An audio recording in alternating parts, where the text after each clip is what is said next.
Hi, everybody, and welcome. My name is Karen McMullen, and I am a features programmer at Doc NYC. We're here today with the co-directors of Can You Bring It, Bill T. Jones, and D-Man in the Waters. We are here with the co-directors Rosalynde LeBlanc and Tom Hurwitz, and the film subject, Bill T. Jones. Welcome, everybody. Thank you.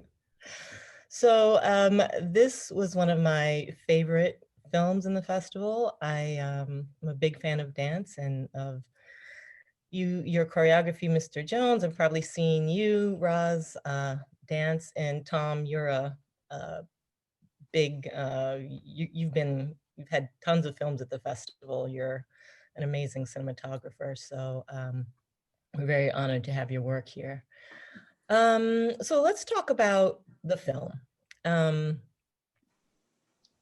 the film is about so many things, but one of the most central themes is the power of art to heal. Um, and Bill, you If you were to created say He-Man. if you were to say one sentence, Allison, that would be a great The power of art to heal. one to heal. Yeah, I think so. It was created, you created it in 1989 after devastating loss. Um, and if you could just talk about what you think, why you think art has the power to move people through periods of intense pain.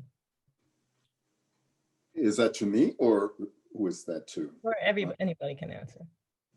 Roz, why don't you go for it? You want to? Sure. Um, so this idea of why art has the ability to heal in times of intense pain, I would maybe like to focus that a little more on dance. Why dance has that ability. Um, I think there is the very um, uh, basic fundamental notion of moving, motion, and what moving can do. And I think that dance has, as an art form, has the ability to um, archive, capture, record the emotional experience, the experience beyond words. And I think that when we are moved, when we are in times of real emotional extreme, and I would say that this is one, we are in one now, language really fails. And you often hear that idea that there are no words. We're at a loss for words. And so what is next is that's the realm of dance. That's movement, that's motion. And dance has the ability to record that. And because of that, I think it heals because it keeps something moving. It keeps that most basic thing of being alive, breathing, moving, being human. It keeps it in motion. And in that basic way, it heals. Bill, do you want to add to that? How you specifically use this piece? I could add volumes, but I'm trying to follow Roz's lead here. Let me just say this. Art happens when something is being pushed against. So when I made this work, I was hurting, but I was also angry as hell. So I think that we do live in a time right now where people turn to art and says, heal us. I think art does sometimes what it does is just gives us a big shove, either sink or swim. D-Man, right? You're going to do this or you're going to die. And I think that that's political. I think that's emotional. The piece was never intended to be something that made people comfortable. Yes, we wanted people at the end to get the spirit and go, yes, but they got to work with us because we're on that stage and we're bleeding on that stage. The metaphor is, can you bring it? Can you move like this in your life? No, so that's, but I think it's very important. Also, now, Raj, you've made a film. The film ain't the dance, but it's something else as powerful now. And that's what I'm learning from it. Yeah, what is legacy? What is history? And how does it get told? Now, is that healing? I'm not sure, but it's definitely informative. Well, it does what films do best, which is tell stories. Mm. So it turns the creation, the film turns the idea of the film was to turn the creation of this dance, of this thing that has no words, into a story that has a beginning and a middle and an end. It takes place in 2 times, of course, as you know, and shows how you guys got it and can the kids bring it. And that experience of that story is what the film contributes to this magnificent work. What were the, I saw the little, the blurbs. What was it? Was it Brishnikov? What did he say about it? Can anyone quote that? I'm not going to be able to do it verbatim, but it was a gripping ode about the resiliency of the human spirit. Something, I know the word resiliency was there. Yes, that's what I thought. I thought that it was nice boilerplate. Because I think that there is a lot of other things going on. Who was this group of individuals? They were outsiders. Who is this in honor of the likes of Damien Aquavella, right? Who was a very difficult intersectional, gender non-conforming personality before those words existed. And we were throwing that stuff out there. And now, so yeah, and the kids, yes, I keep forgetting. I'm still back there when we made the work, and I forget how you and Tom Ross succeeded in telescoping it into the future. So that's the humility I have to have right now in the face of what you've done. So I don't know if I could ever do D-Man again. I could even find that place in myself again. And so when you're saying, can you bring it? Using that African-American term, talking to a world, which the world that this piece was made in was the white avant-garde, right? They didn't know that I even had a right to call myself a Black artist at that point, because the art that we were making was supposed to be so free of all of that. And yet you had this group of people who were coming together to make real the love between these 2 men before there was gay marriage. And it had to be literally in their flesh and blood. And it opened up a conversation. It's Paul Taylor's been doing it. Mark Morris has been doing it. Movement without words, made to classical romantic music. What was different about it? What was different about it is who was doing it and what was allowed to be done. And artists taking the privilege, taking their own prerogatives. I'm going to do this. So I look forward to the journey of this film, because this film should not let people forget. The artist is supposed to be the freest person in the society, sometimes running literally naked through the world, thumbing their nose at all wisdom, left, right, and center.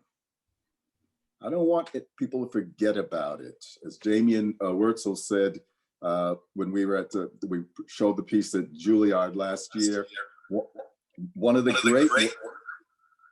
greatest works from the darkest days of the AIDS epidemic.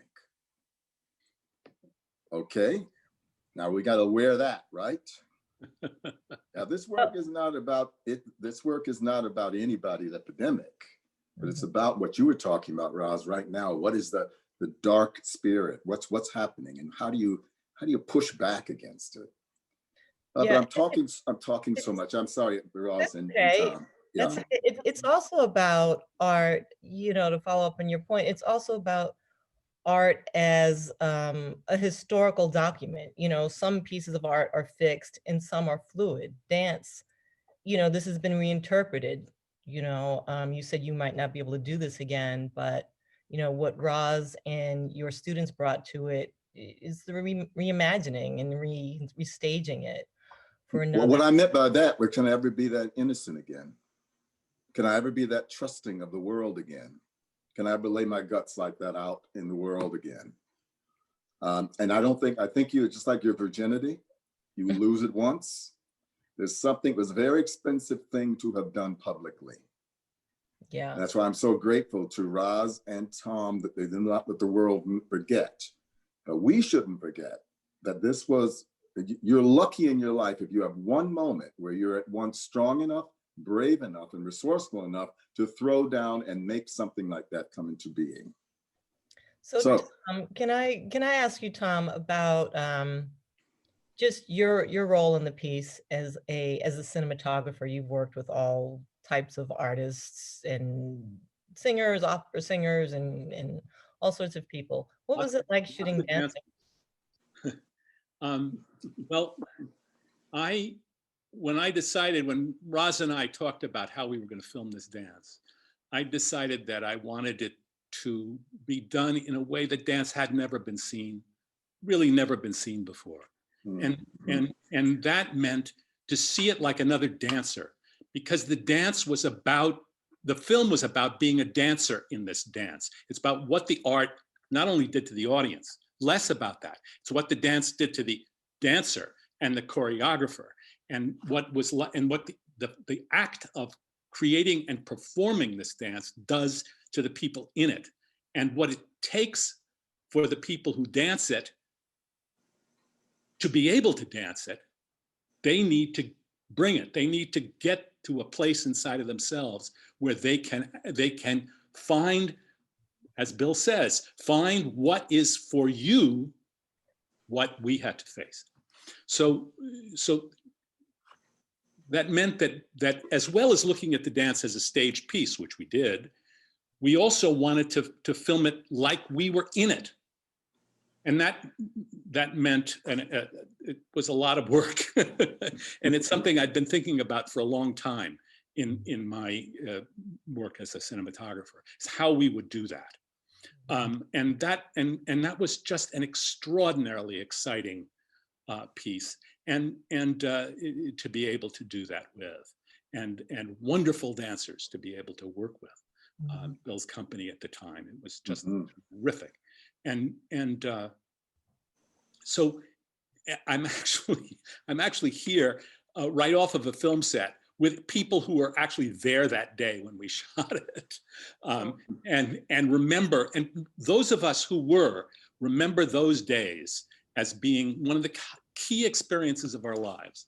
Everybody, people behind the monitors, people behind the cameras. People. But where are you, Tom? And what are you talking? What day? I'm in Montclair, and I'm filming a string quartet called Ethel. But Molly McBride, who was the assistant director that day, is with us here, and one of the cinematographers who worked with me is here today, and the lighting guy who helped me rephrase the lighting so I could get on the stage and make it look good, he's here today.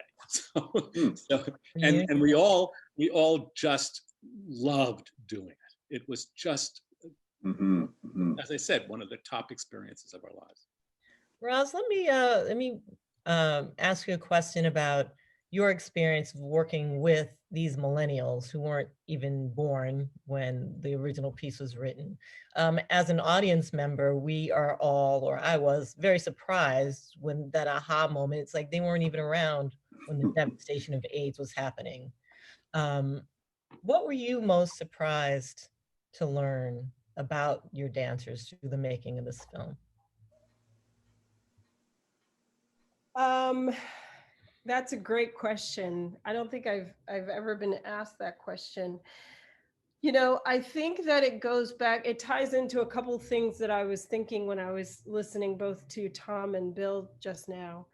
I think Tom really made a great point about it is about being a dancer in the work, not being an audience member. And the feeling that I often had when I was teaching the work to the students was that I kept going back to the first time I saw D-Man in the Waters and the first time I performed D-Man in the Waters. And I was just, and what I was watching them experience was so different than what I saw and what I experienced. And I think that one of the things that is true about this piece, and I've come full circle, because this is 8 years in the making. So definitely through part of this, I thought, is it just me that I'm hung up on this piece? No, I've come to realize that there is really something about D-Man in the Waters that is unique. And yes, Paul Taylor and Mark Morris, I've grown up in that world, and I've seen all those pieces, and I've also done many of them. I've had the privilege of being able to dance many works by many different choreographers. There's never been one like D-Man in the Waters. There's never been one that takes the actual dancer through almost a hero's journey, if you will, in that 38 minutes. And one in which it is truly egoless. You get stripped. And that, as a dancer, as a performer, is a very unique place to be. It is hard to get egoless on the stage, but D-Man does it, and it does it reliably to everybody. So when I see my students do it, that's the shift that I don't see. And that's where I need to try to get them, to the place where it's not about them in relation to the work, them and, how am I doing this? How do I look? Am I doing this right? It's all of that has to almost crack away. And you have to connect to the spirit. And I think when you do all of D-Man, all the full 38 minutes, you come through to the end, you have connected to the spirit. So yeah, that's what I'm trying to get my students to. Yeah, well, you achieved that. It was very, it was clear that that's what had to happen for them to be able to get to the crux of what the piece was about. And it was really beautiful and powerful to watch that journey. And to see the piece come together it's almost an act of service. It's not just entertainment. It's beyond something beyond just entertainment. Have they seen it? Allison, let me just break in for 1 second. My dear friends, I'm so sorry to be rude, but I'm being called back to the set. So Okay. I'm going to have to leave you. It was wonderful to be in the same Zoom world with you and see everybody. Thank you, Tom. Thank you. The last question that I was asking was, have the students had a chance to see this yet? They have not had a chance to see it yet. They will be seeing it for the first time now at Doc NYC. Wonderful. So which students are we talking about? That it's been 8 years. The people I've worked with at Marymount? LMU, yeah, at LMU, who have now all graduated. They're now all adults living, working in the world. And yes, those are the students, yeah. Ah, interesting. They haven't seen it. They haven't seen it. Yeah. So I wonder how they'll feel. Talk about being stripped, when you look at yourself at that time and trying to do these things. And I think that what you did, Roz, which was so amazing, and Karen, I hope that this can come out, that I had despaired of ever having an ensemble of people who were caught in history in the way my ensemble was at that time. And I thought that it would, because I had done the piece for a company in Florence and other places, and a lot of fancy people wanted to do it, but I thought, they can't do it. There's not enough at stake. Mm-hmm. And then Roz has a group of young freshmen, young people who, when she asked them, did you know anything about AIDS? Well, yeah, I heard about it, but they never talked to us about it. And then trying to find that place where they felt as caught in history. As I remember, I think you get them to some level, Roz, wherein that the performance might not be perfect, but they have an experience, right? They're having the one that you're talking about. Yeah. And that I didn't think was possible. I didn't think it was possible with those particular persons, but homage to you as a teacher and as an artist and a custodian of this work. I'm really grateful. Oh, that's really beautiful. Mhm. Thank you. And that is a perfect way to wrap up this Q&A. Thank you so much for reinterpreting that work. Thank you so much for creating that work, Bill, and thank you for sharing your film with Doc NYC. Thank Oh, you, Karen. so Thank you, much. Roz. Thank you, Bill. All my love.